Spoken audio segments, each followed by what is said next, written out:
Hi, I'm going to show you a few of the attachments that my interferometer head has. So the whole machine, um, that machine doesn't only make interferometry, but many other things that I'm going to show you. First, I'm going to show you the attachments, and then I will use them with a real mirror so that you can see how they are actually used. Well, firstly, this is my interferometer, as you can see, and it's made of 5mm steel. It's welded, and despite the weldings are not very good, they do the trick. As you can see, it has the basic elements. The lens cannot be adjusted in height, so I have to use shims here, you see, here, to adjust the height. But this is a rather precise way anyway.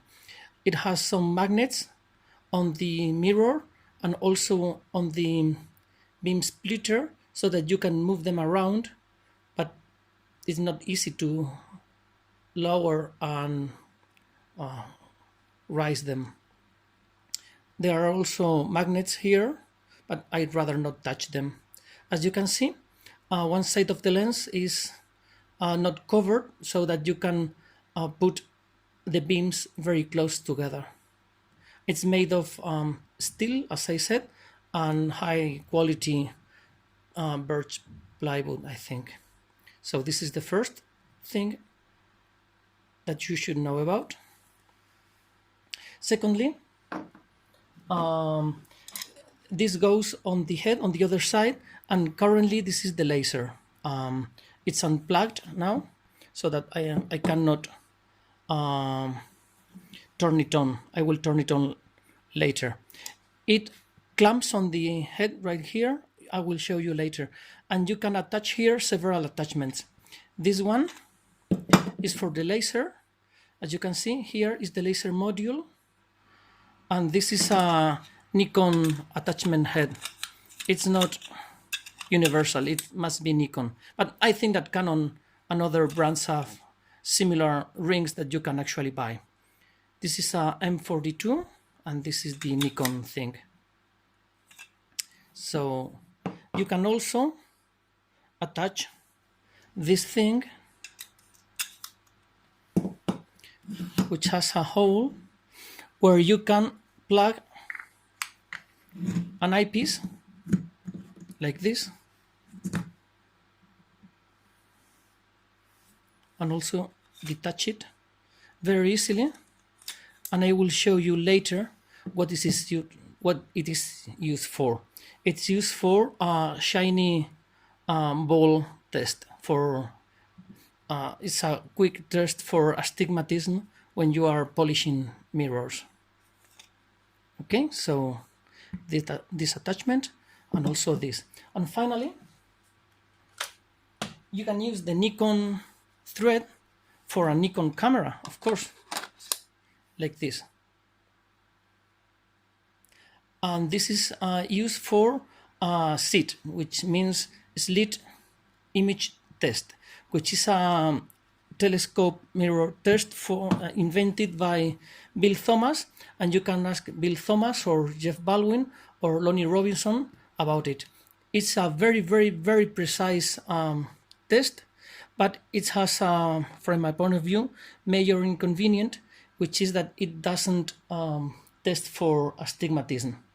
Anyway, you use a camera like this. You also use a slit with a little light or a LED light behind it. I will show you later. And you also need a mask like this with, I think they are 13 holes. 2, 4, 6, 13 holes, okay? I will show you later. This is my 18-point cell. It's a wiffle tree thing. for my 13-inch mirror, and it has, as you see, all the stuff that a Wi-Fi 3 stand needs. It's installed in a stand that you can lower, and you can also move it as I showed you with the other mirror. I'm going to demonstrate how I use it so that you can get a grasp of how I perform the tests. Okay, so you place it roughly in its place. At this point, you place the stand roughly in its place, and you only have to make this once with every mirror, but I changed stands recently, so I have to make it from scratch now. So you place the stand and you lead the laser. Oh, I will show you. This is the head of the tester itself, and this is where you place all the attachments. So it has actually two sides.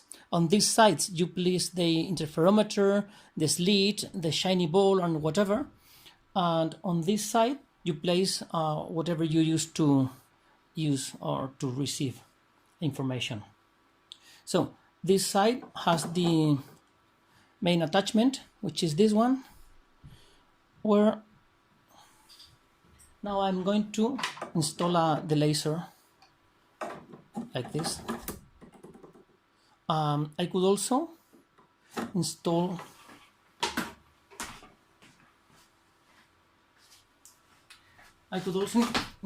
the eyepiece attachment like this.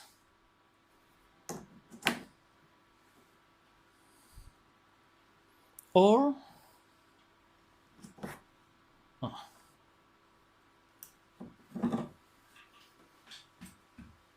the camera like this. There, you see. Right now I'm going to attach the laser there. So I switch the laser on. It's on, believe it or not. Yeah, you cannot say it, you cannot tell, but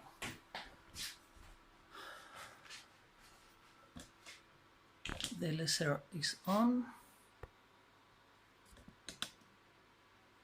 You see, we'll come back to this later. And we've been lucky because the laser is very close to the center. So we use the handles on the tester to put the beam on the center.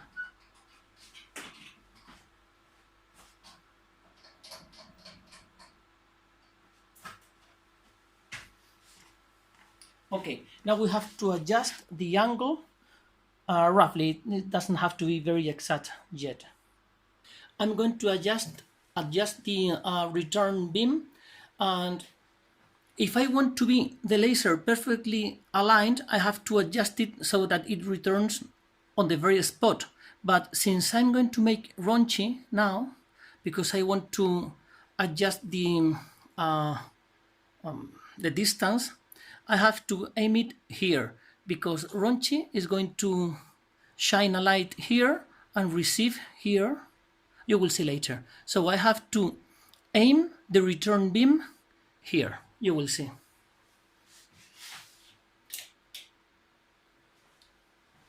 I dim the lights a bit.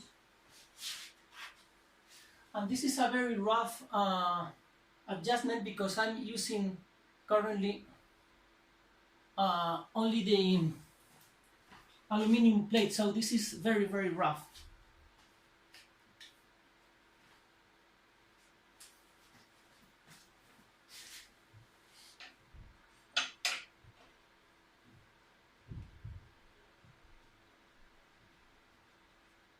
You see? That's the reflection of the aluminum plate of the 18-point cell on the laser. So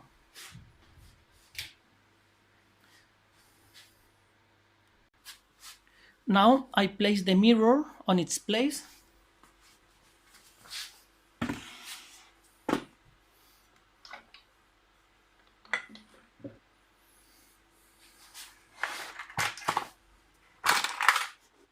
This is my 13-inch mirror, f4.5, and it's currently spherical, and it's a very good sphere actually.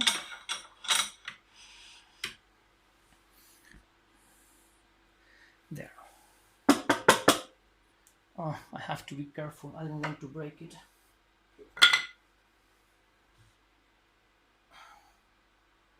There. And there.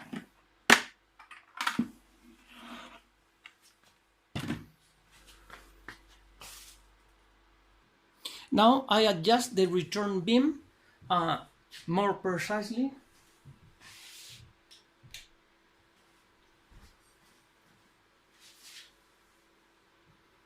And I am aiming here at the LED. This is the, you see, that's the LED where the Ronchi light is going to come from. So let's make Ronchi. And to do Ronchi, I have to remove the laser attachment completely, like this, and install a Ronchi grating and switch the light on. Maximum power there, and dim the lights a bit. Can you see it? It's not perfect, but there, you get an idea.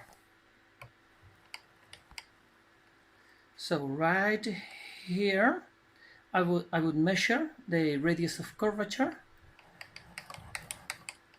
and this is typical Ronchi. You see, straight lines because it's a spherical mirror. This is outside of the radius of curvature of the center, and this is outside and inside. Oh, it might not be a sphere. There might be a little bit of parabola there. Anyway, this is Ronchi, as you see.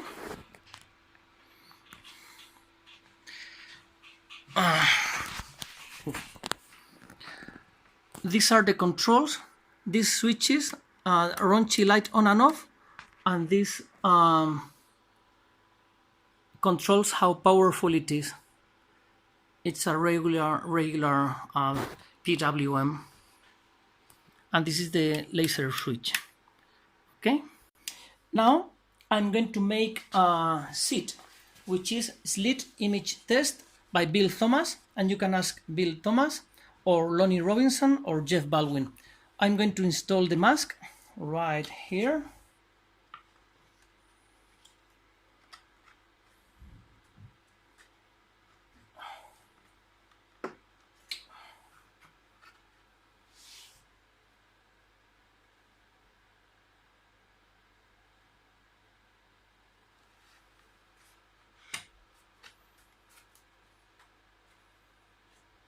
Okay, the mask is on.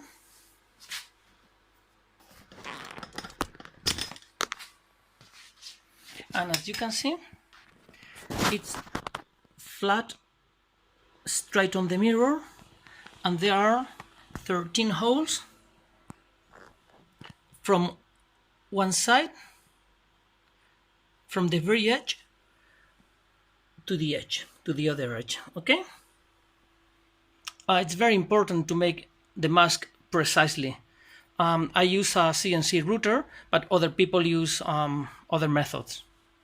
So second, next I install the slit. Can you see there are two they are edges, they are knives from X-Acto knives, and there is a very thin slit in the middle. So that's the slit on the slit image test. So I put it here. I'm going to shine this light from behind. Okay.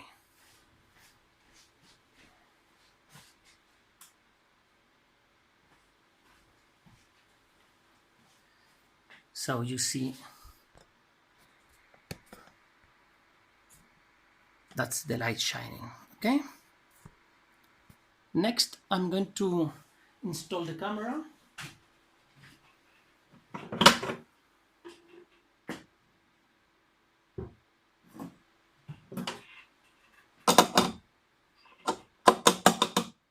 There.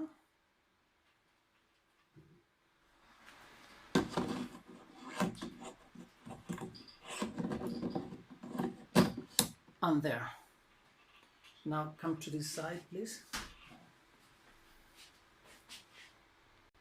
And those are the slits. It's actually not in the center of curvature, hence the slits.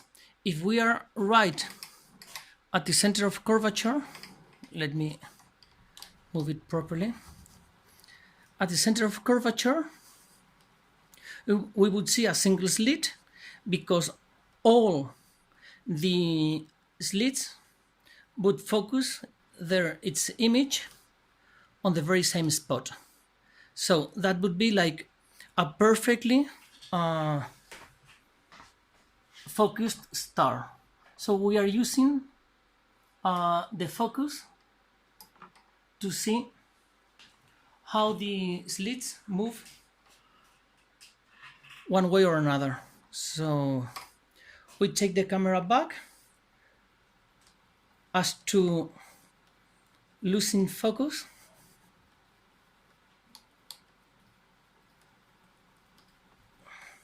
And you fit all the slits on the field of the camera.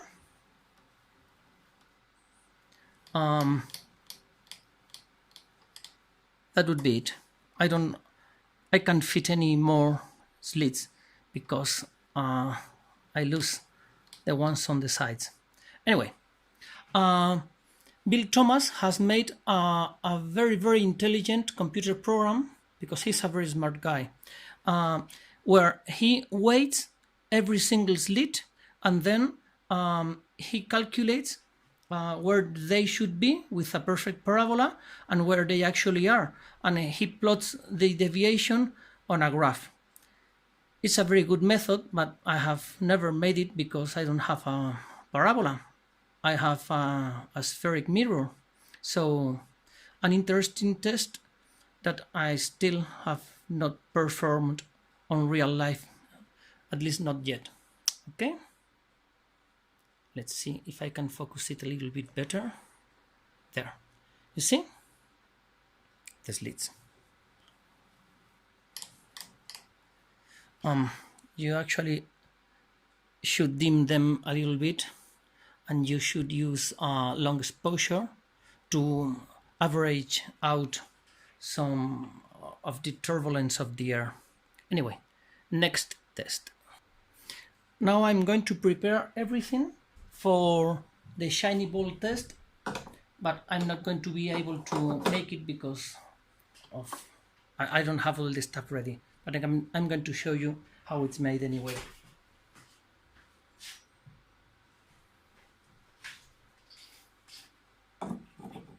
We place the eyepiece here, there, and there, and we set it to the lowest magnification, like that. Now now you install the shiny ball itself. You see, it's here. There is a ball bearing and it's clean and shiny.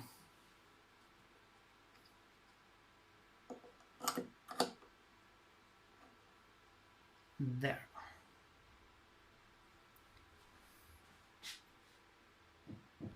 And the test would actually consist on shining a light towards the ball, but not towards the eyepiece. So you would have to shadow it right here, and you would have to see the reflection of the ball on the mirror with the eyepiece.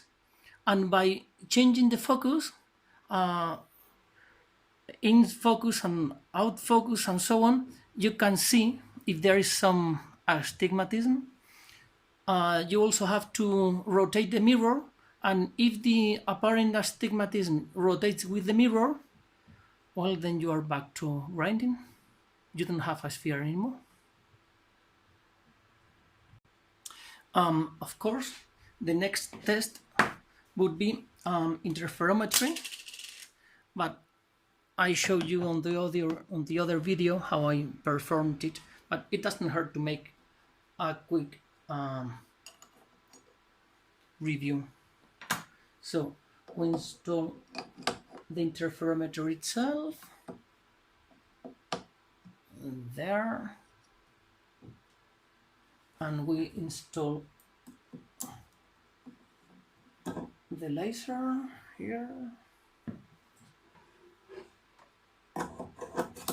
and we're ready to go.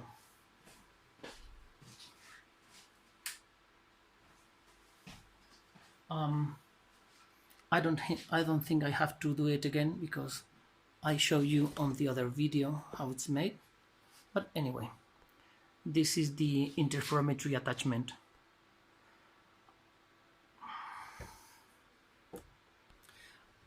Finally, the last test that my testing device should be able to perform is Foucault. But I have to confess that I have never made it. So if you could give me some advice, it would be nice. So for it, I place a couple magnets here. And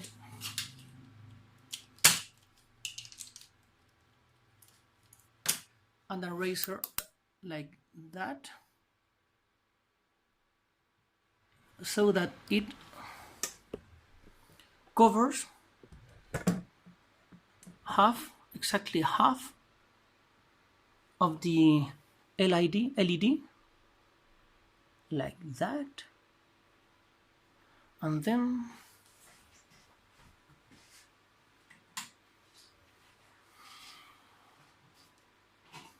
should be able to see something.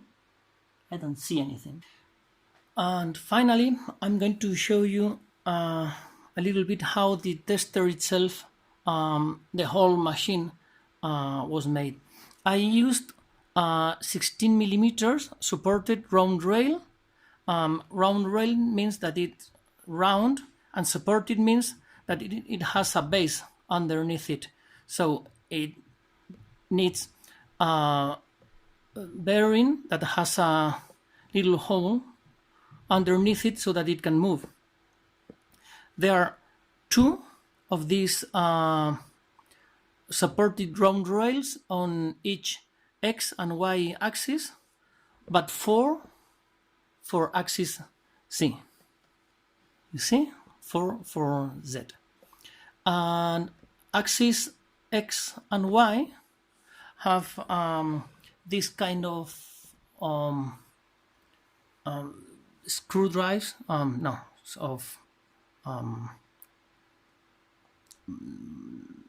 screws, which are metric 10 fine, which is 1 millimeter of pitch. So every turn of the screw, the head moves 1 millimeter, and it has thrust bearings on both sides. so that the screw is actually very, very tightened. It has on both sides this kind of thrust bearings on axis X and Y.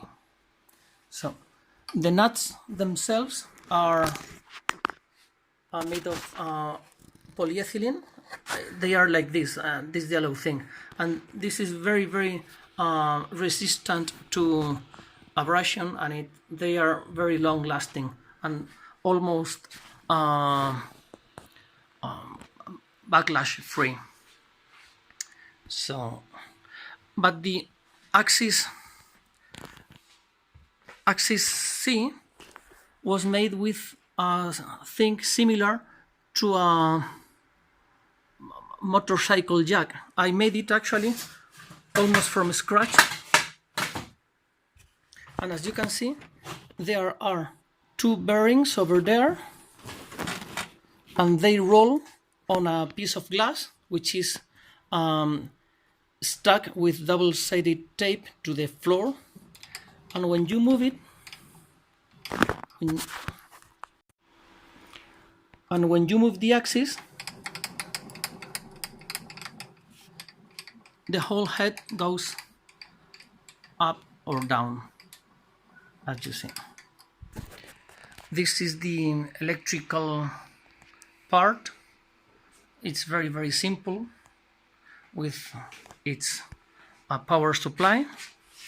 And finally, the digital readout with the glass rulers. There's one glass ruler here, another here, and another here. And they are quite precise. They are 1 micrometer precise. And this is it. I'm sorry for the long video.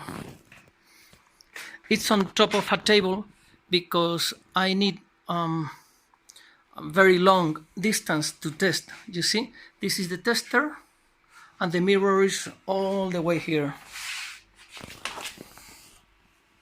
You see? All the way here.